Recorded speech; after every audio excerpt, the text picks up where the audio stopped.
Hello students, स्वागत है आपका इस वीडियो में। अगर आप भी इस बार 12th बोर्ड एग्जाम देने वाले हैं तो यह वीडियो आपके लिए महत्वपूर्ण होने वाला है, क्योंकि इस वीडियो के अंतर्गत हम आप लोगों को 12th बोर्ड एग्जाम 2022 के हिंदी के क्वेश्चन पेपर का सॉल्यूशन देने वाले हैं। और यह आपका लास्ट क्वेश्चन पेपर है, इसीलिए आपको सभी प्रश्नों को अच्छी तरीके से देखना है, क्योंकि अंत भला तो सब भला। इसीलिए सभी प्रश्नों को देखना है और इसमें 100 ऑब्जेक्टिव क्वेश्चन है और आपको सभी ऑब्जेक्टिव प्रश्नों का सॉल्यूशन मिलने वाला है। और इसमें से बहुत सारे ऐसे प्रश्न होंगे जो आपके मेन पेपर में आ सकते हैं। तो सभी प्रश्नों को अच्छे तरीके से देखना है और अपने दोस्तों में भी शेयर कर दीजिएगा, ताकि वो भी इस का लाभ उठा पाए और वह भी अच्छे अंक प्राप्त कर सके। तो चलिए शुरू करते हैं। तो यहाँ पर फर्स्ट क्वेश्चन क्या कर रहा है कि तुमुल कोलाहल कलह में शीर्षक कविता किस महाकाव्य का अंश है। तो तुमुल कोलाहल कलह में के कविता के कवि जयशंकर प्रसाद जी हैं और इस महाकाव्य का अंश है, तो यह जो है ना कामायनी महाकाव्य का अंश है। और जाके इसमें एक प्रश्न यह भी पूछा जाता है कि तुमुल कोलाहल कलह कहाँ से लिया गया है, तो यह भी कामायनी से ही लिया गया है। उसका अंश कहने का अर्थ क्या है कि वहाँ से ही लिया गया है तुमुल कोलाहल कलह में, और इसके कवि जयशंकर प्रसाद जी हैं। इससे दो तीन प्रश्न इस तरह से बन जाते हैं। और जयशंकर प्रसाद जी को छायावाद के प्रवर्तक भी माने जाते हैं। उसके बाद दूसरा प्रश्न है कि वर्ग 9th तक की पढ़ाई के बाद शिक्षा अधूरी छोड़कर कौन कवियत्री असहयोग आंदोलन में कूद पड़ी। तो जो है ना सुभद्रा कुमारी चौहान था, वही असहयोग आंदोलन में 9वीं तक पढ़ाई करने के पश्चात वह कूद पड़ा था। अब देखिए यहाँ पर एक बात ध्यान देना है कि सुभद्रा कुमारी चौहान का जो जन्म है वह 1904 ईस्वी में हुआ था, और जाके असहयोग आंदोलन 1920 ईस्वी में हुआ था। तो वह मात्र 16 वर्ष की उम्र में ही असहयोग आंदोलन में कूद गए थे। तो इसका अर्थ क्या होता है कि वह अपने देश के प्रति उसका लगाव था, जिस कारण से वह असहयोग आंदोलन में 16 वर्ष की उम्र में ही अपना योगदान देने के लिए उस आंदोलन में कूद पड़ी थी। और जाके यह किस चैप्टर के कवि हैं, तो पुत्र वियोग चैप्टर के कवि हैं सुभद्रा कुमारी चौहान जी। उसका तीसरा प्रश्न है कि तेज तंब अंश पर कन्ह जिमी कंस पर यो मलेच्छ वंश पर सेव शिवराज, यह पंक्ति किस शीर्षक कविता की है। तो यह कवित चैप्टर का पंक्ति है और इसके कवित जो कवि हैं वह भूषण जी हैं। और इनका अर्थ क्या हुआ तो वो भी थोड़ा सा आप यहाँ पर समझ लीजिए कि तेज तंब अंश पर मतलब जो है ना अंधकार पर उजाला का प्रकाश का राज है, और जाके कंस पर श्री कृष्ण का अधिकार है या राज है। उसी प्रकार से जो शिवाजी हैं, छत्रपति शिवाजी, उनका अधिकार, उनका जो शासन है वह पूरे मलेच्छ वंश पर है। तो ये सभी हो गए इनके अर्थ। और यह जो है वह कवि चैप्टर से लिया गया है। और जाके उसमें जो है ना एक प्रश्न नीचे जो है ना दिया गया है कि भूषण ने किस रस की प्रमुखता दी है, तो उन्होंने वीर रस का ही प्रमुखता दिया है। और भूषण किस कविता के कवि हैं, तो कविता के ही कवि हैं। और देखिए इसमें वीर रस का प्रमुखता दिया गया, इसका अर्थ क्या हुआ, तो भूषण ने अपने चैप्टर कवित में जो है छत्रपति शिवाजी और छत्रसाल के वीरता, पराक्रम और शौर्य का बखान किया था। तो जब भी वीरता का बखान होगा तो उसमें वीर रस की प्रधानता होती है। तो इसका राइट आंसर क्या हो जाएगा 4 का वीर रस। उसका 5वां प्रश्न है गोस्वामी तुलसीदास हिंदी के कैसे कवि हैं। तो गोस्वामी तुलसीदास हिंदी के जातीय कवि हैं। इनका राइट आंसर ए हो जाएंगे जातीय कवि। फिर है मो का उच्चारण स्थान है, तो मो का उच्चारण स्थान ओष्ठ है। जितने भी प वर्ग आते हैं, ये याद रखिएगा, प वर्ग के जितने भी वर्ण होंगे वह ओष्ठ के द्वारा ही उनका उच्चारण होगा। इससे आप भी पो का उच्चारण कीजिए, आपका दोनों होठ जो है ना आपस में सट जाएगा, तो वह वो ओष्ठ से उनका उच्चारण हो रहा है। तो मो का कहाँ से उच्चारण हो जाएगा, राइट आंसर बी ओष्ठ से। जैसे प फ ब भ म, ये सभी ओष्ठ से ही उच्चारण होंगे। फिर 7 नंबर का प्रश्न है कि पृथ्वी शब्द का संधि विच्छेद है। तो पृथ्वी शब्द का संधि विच्छेद हो जाएगा पृथ्वी जोड़ ईस, पृथ्वीस। इसका राइट आंसर सी हो जाएगा। उसके बाद 8 नंबर का प्रश्न है कि निम्न में शुद्ध कौन है। तो शुद्ध शब्द कौन सा है, तो इसमें जो है ना सभी, तो ये भी गलत है, ये भी गलत है और ये भी गलत है, लेकिन जो परीक्षा शब्द है यही शुद्ध है। तो इसका राइट आंसर क्या हो जाएगा, डी हो जाएगा। उसके बाद देखिए नेक्स्ट प्रश्न है वाराणसी शब्द कौन संज्ञा है। तो वाराणसी यह किसी खास स्थान का बोध करा रहा है। तो जिसमें किसी खास स्थान, व्यक्ति, भाव का बोध होता है उसको हम व्यक्तिवाचक संज्ञा कहते हैं। तो इसमें ए हो जाएंगे व्यक्तिवाचक संज्ञा, क्योंकि ये इसमें किसी खास स्थान का बोध हो रहा है, ना ही राज्य का ना ही देश का, लेकिन खास स्थान वाराणसी का बोध हो रहा है, तो यह व्यक्तिवाचक हो जाएंगे। फिर नगर शब्द है, तो जो नगर शब्द है वह आपका क्या है, स्त्रीलिंग है या पुल्लिंग है या क्या है? तो जो नगर शब्द है वह आपका क्या हो जाएंगे, स्त्रीलिंग शब्द हैं। क्या है? तो नगर, सॉरी, इसमें जो नगर शब्द है वह पुल्लिंग हो जाएंगे। नगर शब्द क्या है, तो यह पुल्लिंग हो जाएंगे, स्त्रीलिंग नहीं होंगे। उसके बाद है हिंदी में वचन के कितने प्रकार हैं? तो हिंदी में जो है ना वचन के कितने प्रकार हैं, तो दो ही प्रकार हैं, एक वचन और दूसरा बहुवचन। जिससे एक का बोध होता है उसे एक वचन कहते हैं, और जिससे अनेकों का बोध होता है उसे बहुवचन कहते हैं। उसके बाद नेक्स्ट प्रश्न है 12 नंबर का। क्या प्रश्न कर रहा है कि तीर से बाघ मार दिया गया किस कारक का उदाहरण है? तो देखिए, तीर से बाघ मार दिया, तो यहाँ पर बाघ को मारने का काम तीर से किया गया, और इसमें सी विभक्ति चिन्ह भी आ रहा है। तो सी विभक्ति चिन्ह किस में होता है? करण कारक में होता है।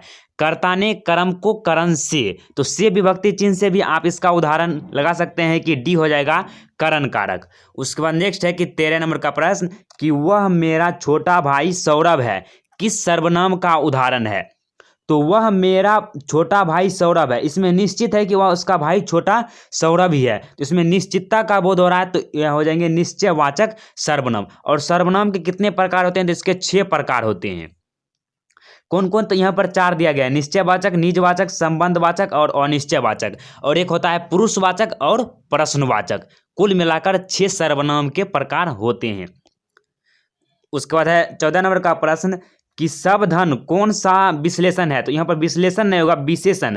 तो सबधन कौन सा विशेषण है? तो सबधन, इसमें देखिए धन, इसमें जो है ना धन का मतलब क्या हो गया, परिणाम का बोध हो रहा है, परिमाण का, जैसे हो गया थोड़ा चीनी, ये सभी क्या हो गया, तो इसमें परिमाण का बोध हो रहा है, तो परिमाण बोधक हो जाएंगे विशेषण।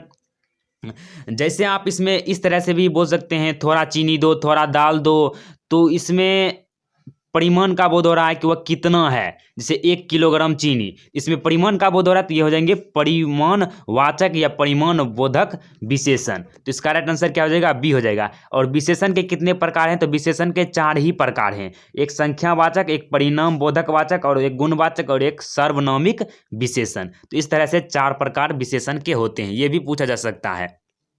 उसके बाद नेक्स्ट है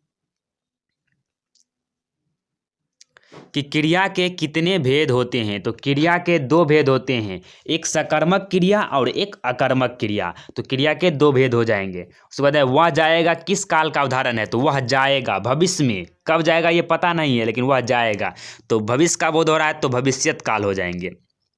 उसके बाद पगड़ी शब्द है, तो पगड़ी तो अपना देश का ही शब्द है, तो क्या हो जाएंगे? देशज। इसका राइट आंसर ए हो जाएगा, देशज। फिर जिन शब्दों के खंड सार्थक न हो उन्हें कहते हैं। तो जिन शब्दों का शब्द जो अर्थ जो है वह सार्थक नहीं होगा, मतलब उसका कोई अर्थ नहीं निकलेगा, तो वह रूढ़ हो जाता है। इसका राइट आंसर क्या हो जाएगा? बी, रूढ़ हो जाएगा। इसका राइट आंसर क्या हो जाएगा? रूढ़। और देखिए, जिन शब्दों का खंड करने पर उसका सार्थक अर्थ होगा तो वह यौगिक हो जाएगा। जैसे योग रूढ़ का उदाहरण देते हैं कान। कान शब्द का अगर आप खंड कीजिएगा तो को आएगा और नो आएगा, तो इन दोनों को अलग अलग करने पर किसी का कोई अर्थ नहीं दे रहा है, तो वह रूढ़ हो जाएंगे। जैसे दूध वाला पहले ही बताए थे, दूध वाला कीजिएगा तो वह यौगिक हो जाएंगे, क्योंकि उसमें दूध आता है एक और एक वाला शब्द आता है, और दोनों का अर्थ होता है, तो ये हो जाएंगे यौगिक। और देखिए योग रूढ़ कौन होंगे? तो योग रूढ़ उनको कहा जाता है जिनमें वह सामान्य अर्थ को छोड़कर विशेष अर्थ को देता है। जैसे लंबोदर क्या है? तो वह गणेश जी का बोध कर रहा है, तो वह योग रूढ़ हो जाएंगे। फिर है विनय शब्द में उपसर्ग है, तो उपसर्ग उस शब्दांश को कहा जाता है जो कि शब्द के पहले लगकर उसके अर्थ को बदल देता है, विनय। तो बी जो है ना इसका उपसर्ग है, नय में लगा हुआ है। उसके बाद वंदना शब्द में प्रत्यय है, तो जो अंत में लगता है उसी को प्रत्यय कहते हैं। वैसा शब्दांश होता है जो किसी शब्द के अंत में लगकर उसके अर्थ को बदलेगा, तो उसे प्रत्यय कहते हैं। तो वंदना अना प्रत्यय जुड़ा हुआ है, इसका राइट आंसर डी हो जाएंगे। फिर है मामा का विशेषण क्या होगा, तो मामा का विशेषण ममेरा हो जाएगा, ए राइट आंसर। फिर है यथाशीघ्र शब्द कौन सा समास है, तो यथाशीघ्र, तो इसमें यथा शब्द जो यहाँ पर आपको दिख रहा है ये क्या है, तो ये अव्यय है। और किसी समास का जो पहला पद है वह अव्यय होगा तो उसे अव्ययी भव समास कहते हैं। इसका राइट आंसर क्या हो जाएगा, बी अव्ययी भव समास, क्योंकि इसका पहला पद यथा जो है वह अव्यय है। फिर है रचना के दृष्टि से वाक्य के कितने प्रकार हैं, तो रचना के दृष्टि से वाक्य के 3 प्रकार होते हैं। कौन कौन, तो सरल वाक्य, मिश्र वाक्य और संयुक्त वाक्य, ये 3 वाक्य होते हैं। सरल वाक्य पहला हो गया, दूसरा हो गया मिश्र वाक्य और तीसरा हो गया संयुक्त वाक्य। और सरल वाक्य किसे कहेंगे, तो जिसमें एक क्रिया होगा उसे सरल वाक्य कहेंगे, और जिसमें एक से अधिक क्रिया हो जाएंगे उसे मिश्र वाक्य कहेंगे, और दोनों के सम्मिलित रूप से सरल वाक्य और मिश्र वाक्य के सम्मिलित रूप से जो वाक्य बनता है उसी को हम लोग संयुक्त वाक्य कहते हैं। फिर हर तरह के संकेतों से घिरे रहने पर वह निराश नहीं हुआ, किस वाक्य का उदाहरण है। पहले जो हम आपको बताए कि रचना की दृष्टि से वाक्य के 3 भेद होते हैं, सरल वाक्य, मिश्र वाक्य और संयुक्त वाक्य, तो उसी पर 3-4 प्रश्न यहाँ पर पूछे गए हैं। तो हर तरह के संकटों से घिरे रहने पर भी वह निराश नहीं हुआ, तो यहाँ पर संकटों से घिरे रहना, तो इसमें घिरे रहना जो है ना, इसमें एक ही क्रिया आया है, तो जब एक क्रिया आता है तो वह सरल वाक्य होता है, तो इसका राइट आंसर डी हो जाएगा। फिर निम्न में से शुद्ध वाक्य कौन है, तो इनमें शुद्ध वाक्य हो जाएंगे, यह कहना आपकी गलती है, यही आपका शुद्ध वाक्य है, बाकी बात सभी गलत हैं। फिर है अतरंग का विलोम क्या होगा, तो अतरंग का विलोम हो जाएगा बहिरंग, इसका राइट आंसर बी। फिर है जिसके समान द्वितीय नहीं के लिए एक शब्द है, तो इसके लिए एक शब्द क्या हो जाएंगे, अद्वितीय, मतलब इसके समान कोई और है ही नहीं, वो यूनिक है, यूनिक को ही अद्वितीय कहा जाता है। मतलब वह चीज एक ही है, जैसे सूरज या सूर्य एक ही है, उसके समान कोई दूसरा नहीं है, तो वह अद्वितीय है। फिर है अंगारों पर लेटना मुहावरे का अर्थ क्या है, तो अंगारों पर लेटना मुहावरे का अर्थ हो जाएगा ईर्ष्या से व्याकुल होना। फिर है अश्व का पर्यायवाची क्या होगा, तो अश्व मतलब होता है घोड़ा, तो घोड़ा का पर्यायवाची शब्द एक तुरंग भी होता है, इसका अर्थ भी घोड़ा ही होता है, तो ये हो जाएंगे इसका राइट आंसर। फिर है उसने उस पुस्तकालय को खरीदा जो उसके मित्र का था, किस वाक्य का उदाहरण है, तो इसमें खरीदा एक का क्रिया आ गया, उसके बाद है जो उसके मित्र का था, तो इसमें जो है ना 2 अर्थ का व्यक्त हो रहा है। जो जब भी शब्द आएगा जुड़ा रह जाएगा जो से, तो वह मिश्र वाक्य का उदाहरण हो जाएगा, इसका राइट आंसर बी हो जाएंगे। 31 नंबर का प्रश्न है कि अधिनायक शीर्षक कविता किस कविता संग्रह से ली गई है, तो अधिनायक शीर्षक कविता आत्महत्या के विरुद्ध कविता संग्रह से ली गई है। यह क्या है, तो यह कविता संग्रह है, और यह कविता संग्रह किनका है, तो रघुवीर सहाय का जी का है, और रघुवीर सहाय जी जो है ना अधिनायक चैप्टर के कवि भी हैं। उसके बाद एक लेख और एक पत्र शीर्षक पाठ क्या है, तो यह एक ऐतिहासिक पत्र है जो भगत सिंह के द्वारा लिखा गया है। फिर है भगत सिंह के पिता का क्या नाम था, तो सरदार किशन सिंह उनके पिताजी का नाम था, इसका राइट आंसर बी हो जाएंगे। फिर उसके बाद 34 नंबर का प्रश्न है कि ओसदानीरा शीर्षक पाठ के अनुसार सन 1962 की बाढ़ का दृश्य जिन्होंने देखा है उन्हें रामचरितमानस में किसके क्रोध रूपी नदी की बाढ़ याद आई होगी, तो कैकई के, इसका आंसर क्या हो जाएगा सी, कैकई के क्रोध रूप का उसको ध्यान आया होगा जब उन्होंने 1962 के बाढ़ का दृश्य देखा होगा। ये ओसदानीरा चैप्टर में चर्चा किया गया था, और ओसदानीरा चैप्टर जो है ना इसके रचनाकार या लेखक कौन है, तो ओसदानीरा जगदीश चंद्र माथुर जी। फिर है ओसदानीरा पाठ के अनुसार गांधी जी ने आश्रम विद्यालय कहाँ स्थापित किया था, तो वो बरहरवा, मधुबन और भितिहरवा में एक आश्रम विश्वविद्यालय या आश्रम विद्यालय का स्थापना किया था। फिर है मोहन राकेश किस आंदोलन के प्रमुख हस्ताक्षर थे, तो वे नई कहानी आंदोलन के हस्ताक्षर थे, और मोहन राकेश जी सिपाही के मां एकांकी के एकांकीकार हैं या लेखक हैं, इसका राइट आंसर ये हो जाएगा नई कहानी आंदोलन के हस्ताक्षर थे। फिर सिपाही की मां शीर्षक पाठ में हड्डियों का चलता फिरता ढांचा जो है ना कौन है, तो दीनू कुम्हार जो है ना वह हड्डियों का चलता फिरता ढांचा है, क्योंकि वो जो बर्मा से जब सिपाही के मां में जो है ना मानक लड़ाई करने के लिए जो बर्मा जाते हैं तो वहाँ का जो पूरा खबर है वह दीनू कुमार बताता है कि वहाँ पर ये युद्ध चल रहा है, सभी मारे जा रहे हैं। इस तरह के खबर जो है ना दीनू कुमार ही देते थे। उसके बाद आलोचना त्रैमासिक के प्रधान संपादक कौन है? तो आलोचना त्रैमासिक के प्रधान संपादक जो हो जाएंगे ना आपका नामवर सिंह हो जाएंगे। इन्होंने ही परगीत और समाज नामक चैप्टर को लिखा था। उसके बाद परगीत और समाज शीर्षक पाठ के अनुसार आचार्य रामचंद्र शुक्ल के काव्य सिद्धांत के आदर्श क्या थे? तो प्रबंध काव्य थे। इनका राइट आंसर हो जाएगा डी, प्रबंध काव्य। उसके बाद है जूठन शीर्षक आत्मकथा में स्कूल के हेडमास्टर का क्या नाम है? तो स्कूल के हेडमास्टर का नाम कलीराम है। ये हम आपको पहले पढ़ा चुके हैं। बहुत सारे जो है ना 13 चैप्टर तक हम लोगों ने कवर कर चुके हैं अभी तक। फिर है सौभाग्य शब्द का विलोम क्या होगा? तो दुर्भाग्य हो जाएगा। ए बी हो जाएंगे इनका राइट आंसर। फिर है पत्नी शब्द का पर्यायवाची क्या होगा? तो पत्नी शब्द का पर्यायवाची अर्धांगिनी होगा। इसका आंसर सी हो जाएंगे। फिर हमारे जवानों को देखकर दुश्मन भाग गए कौन वाक्य है? तो हमारे जवानों को देखकर, जवाने नहीं, जवानों को देखकर दुश्मन भाग गए।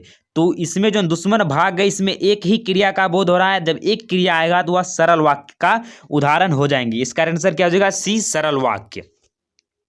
फिर है कहा जा सकता है कौन पदबंध है? पदबंध है तो कहा जा सकता है, इसमें क्रिया का बोध हो रहा है तो क्रिया पदबंध हो जाएंगे। डी हो जाएंगे इनका राइट आंसर।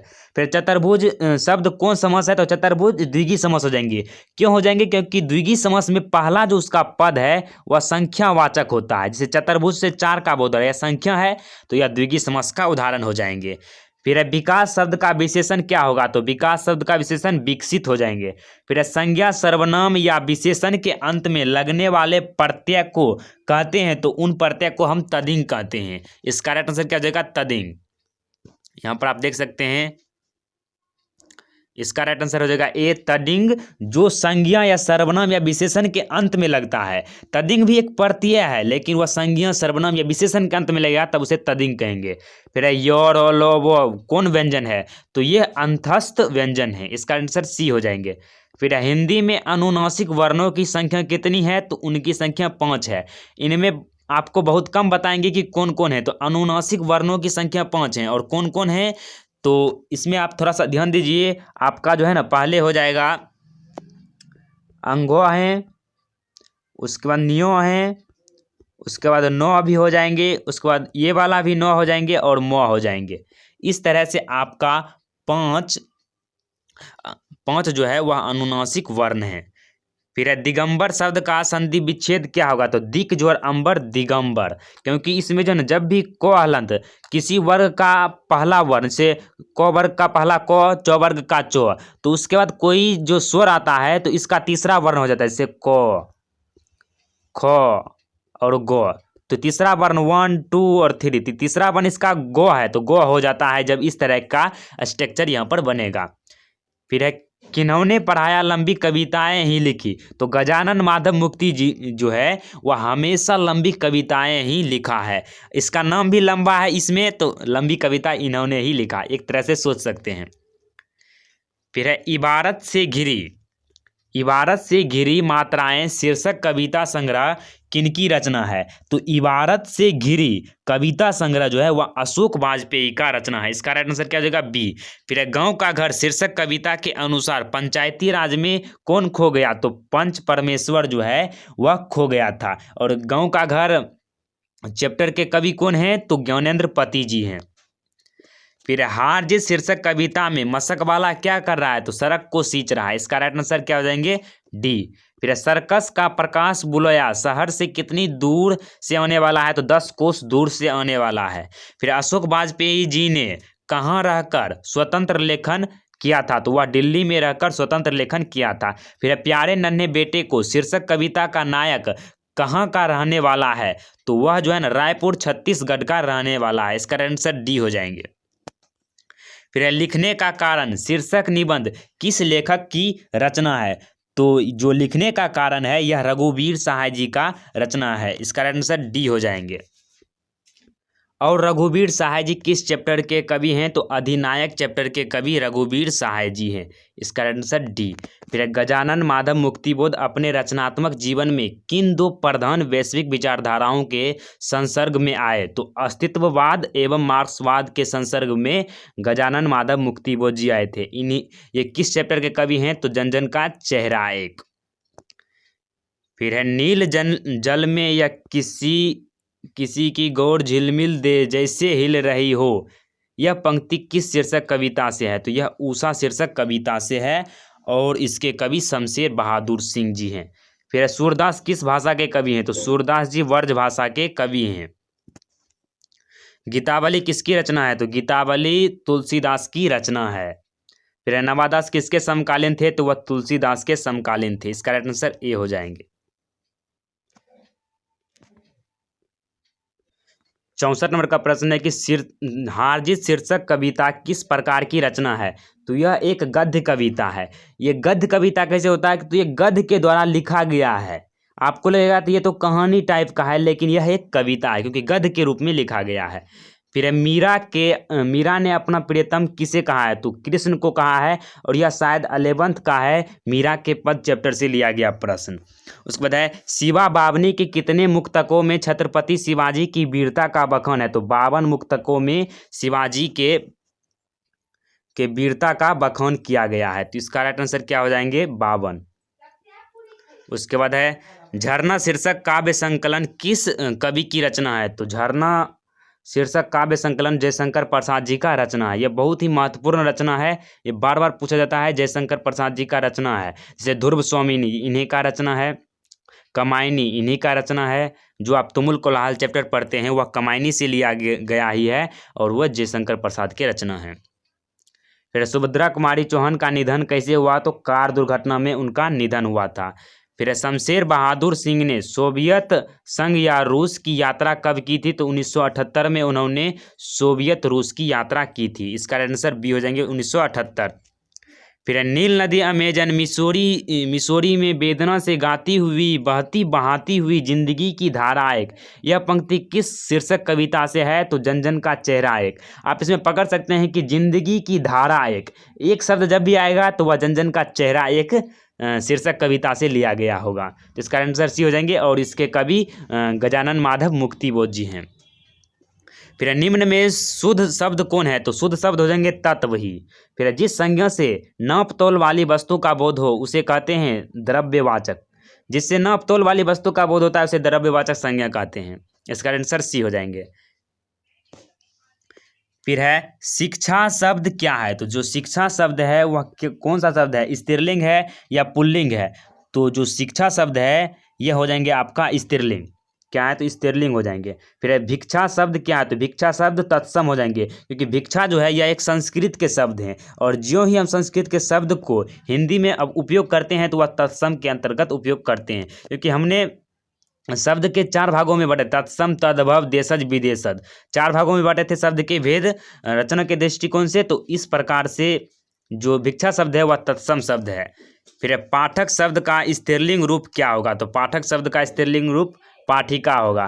फिर कक्षा शब्द क्या है? जो कक्षा शब्द है यह भी स्त्रीलिंग ही है। इसका आंसर ए हो जाएंगे। फिर बिल्ली छत से कूद पड़ी या कूद पड़ो, यहाँ कूद पड़ी होगा किस कारक का उदाहरण है? तो यहाँ पर बिल्ली छत से कूद पड़ी, तो बिल्ली और छत में क्या हो रहा है? तो बिल्ली यहाँ पर छत पर था और ये कूद कर जमीन पर आ गया। तो यहाँ पर क्या दे रहे हैं कि ये तो एक छत से अलगाव हो रहा है, यहाँ से अलग हो रहा है छत से। तो यहाँ पर जब भी अलगाव का बोध होता है तो अपादान कारक होता है, ना कि आप से चिन्ह देख कर करण कारक को लगा दिएगा, वो गलत हो जाएगा आपका। यहाँ पर अलग हो रहा है तो इसका राइट आंसर हो जाएगा सी अपादान कारक।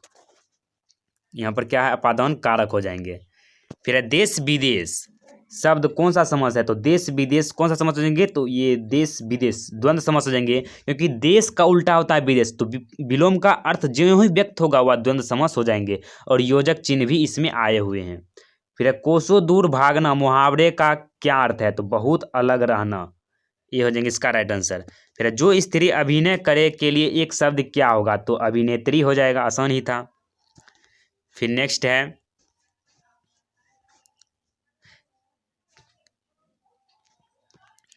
कि जख्म जख्म पर धूल शीर्षक कविता किसकी रचना है? तो जख्म पर धूल मलयज जी का रचना है। फिर तिरिथ शीर्षक पाठ में लेखक के पिताजी कितने साल के हैं? तो वह 55 साल के हैं। इसका आंसर सी हो जाएंगे। फिर C.W. लीडवेटर किनमें विश्व शिक्षक का रूप देखते हैं? तो जे कृष्णमूर्ति, जिद्दू कृष्णमूर्ति, और यह शिक्षक चैप्टर के रचनाकार हैं या लेखक हैं कह सकते हैं। फिर है शिक्षा शीर्षक पाठ के अनुसार सत्य की खोज तभी संभव है जब स्वतंत्रता हो। ये हो जाएंगे इसका आंसर। फिर 1870 से 90 के बीच गाइडी मोपासा की कहानी कितनी पुस्तकें प्रकाशित हो चुकी थी? तो वह 300 पुस्तकें प्रकाशित हो चुकी थी 1870 से लेकर 90 तक के बीच में। फिर है क्लर्क की मौत शीर्षक पाठ में जनरल अंतिम प्रार्थी से बात करके कहाँ जाने के लिए मुड़ा? तो वह जो है ना निजी कमरे की ओर जाने के लिए मुड़ा था। इसका आंसर सी हो जाएंगे। फिर पेशगी शीर्षक पाठ के लेखक कौन है? तो पेशगी शीर्षक पाठ के लेखक हेनरी लोपेज हैं। फिर 20वीं सदी में प्रगीतात्मक का दूसरा उन्मेष कैसे हुआ? तो रोमांटिक उत्थान के साथ हुआ था।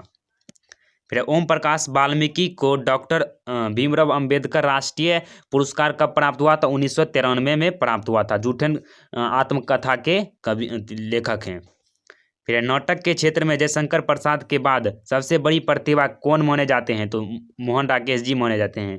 फिर चंद्र शर्मा गुलेरी किसके अभिभावक बनकर मेयो कॉलेज अजमेर में आए? तो वो जो है ना इसका राइट आंसर हो जाएगा बी। इसका राइट आंसर हो जाएगा बी, सॉरी इसका राइट आंसर हो जाएगा ना आपका सी हो जाएगा। इसमें थोड़ा सा कन्फ्यूजन था। इसका राइट आंसर जो है ना आपका सी हो जाएगा, खेतरी के नाबालिग राजा जय सिंह के। फिर बातचीत शीर्षक निबंध के अनुसार रस का समुद्र किनकी बातचीत में उमड़ा चला जाता है? तो दो हम सहेलियों की बातचीत में। फिर उसने कहा था शीर्षक कहानी में यह किसने कहा कि उद्यमी उठ सिकरी में कोयले डाल? तो सूबेदार हजारा सिंह ने ही कहा था। फिर जयशंकर प्रसाद मार्क्सवादी कब बने? तो वह 1924 ईस्वी में मार्क्सवादी बने थे।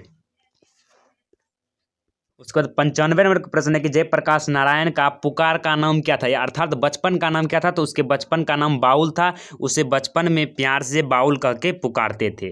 फिर अर्धनारीश्वर पाठ शीर्षक पाठ हिंदी साहित्य की कौन विधा है? तो यह एक निबंध है। इसका आंसर बी हो जाएंगे, निबंध। फिर है बचपन में खेलने के लिए सच्चिदानंद हीरानंद वात्स्ययन अज्ञ ने कौन सा नाटक लिखा था? तो जो सच्चिदानंद हीरानंद वात्स्ययन अज्ञ जी थे वह बचपन में नाटक खेलने के रूप में जो है ना वह इंद्र सभा नामक एक नाटक लिखा था। खेलने के लिए एक इंद्र सभा नामक नाटक लिखा था। फिर है रोज शीर्षक कहानी में मालती मिट्टी का बर्तन गर्म पानी से क्यों धो रही थी? तो दही को जमाने के लिए। फिर भगत सिंह का जन्म कब हुआ था? तो 28 सितंबर 1907 ईस्वी को लायलपुर पंजाब में इनका जन्म हुआ था, जो अब पाकिस्तान में चला गया है। फिर प्रेम के पीर कवि कौन हैं? तो मलिक मोहम्मद जैसी जी प्रेम के पीर के कवि हैं। तो इस तरह से आपका 100 में 100 ऑब्जेक्टिव प्रश्न का सॉल्यूशन कंप्लीट हुआ। आशा करते हैं आपको पूरा समझ में आया होगा। मिलते हैं नेक्स्ट वीडियो में, तब तक के लिए जय हिंद, जय भारत, अपना ख्याल रखें।